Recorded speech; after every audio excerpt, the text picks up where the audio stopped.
भारत का एक ऐसा क्षेत्र जिसे देवभूमि कहा जाता है और कहा जाता है ऋषियों की तपस्थली।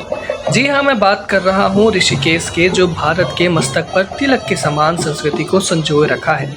जी हाँ, मेरा नाम आदित्य है और आज मैं बताने जा रहा हूँ उसी ऋषिकेश में दशकों के कड़ी तप कर जिन्होंने गायत्री मंत्र को तकील किया और पूरी दुनिया में गायत्री परिवार की स्थापना की।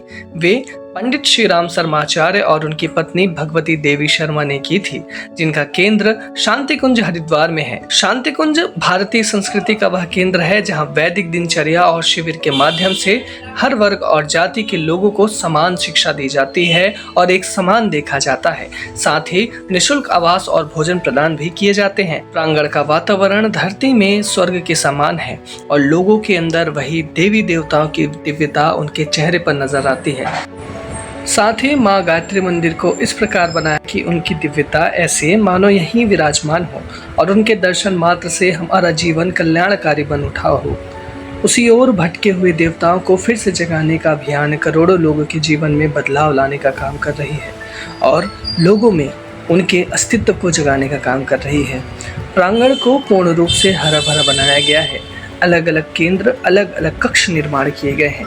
इन केंद्रों में साप्ताहिक और महीने के शिविर आयोजित किए जाते हैं। इन शिविरों के माध्यम से उनको भारतीयता और भारतीय संस्कृति की विरासत उनको सौंपी जाती है। वहीं जड़ी बूटी केंद्र भी है जहां 100% शुद्धता के साथ लोगों को कम दाम में इसकी उपलब्धता सुनिश्चित की जाती है। आपको बता दें कि गायत्री परिवार वैश्विक स्तर पर देव संस्कृति विश्वविद्यालय के माध्यम से विद्यार्थियों में संस्कृति, नवाचार और अनुशासन को बढ़ावा दे रहा है और शिक्षा के माध्यम से उनको जोड़ रहा है। लगभग 90 से अधिक वैश्विक विश्वविद्यालयों के साथ इनका जुड़ाव है और प्रांगण में अलग अलग प्रकार से हथकरघा और नवाचार को बढ़ावा दिया जा रहा है।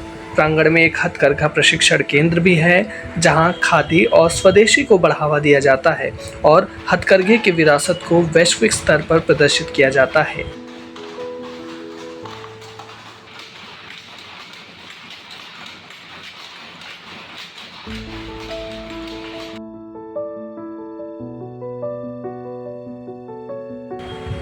इसके अलावा गौ सेवा भी यहाँ किए जाते हैं तथा अलग अलग पहलों के माध्यम से संस्कृति को बचाने का कार्य किया जाता है। अगले बार जब भी आप हरिद्वार आएं तो शांति कुंज जरूर देखें और जानें कि यहाँ संस्कृति का विस्तार किस प्रकार किया जाता है।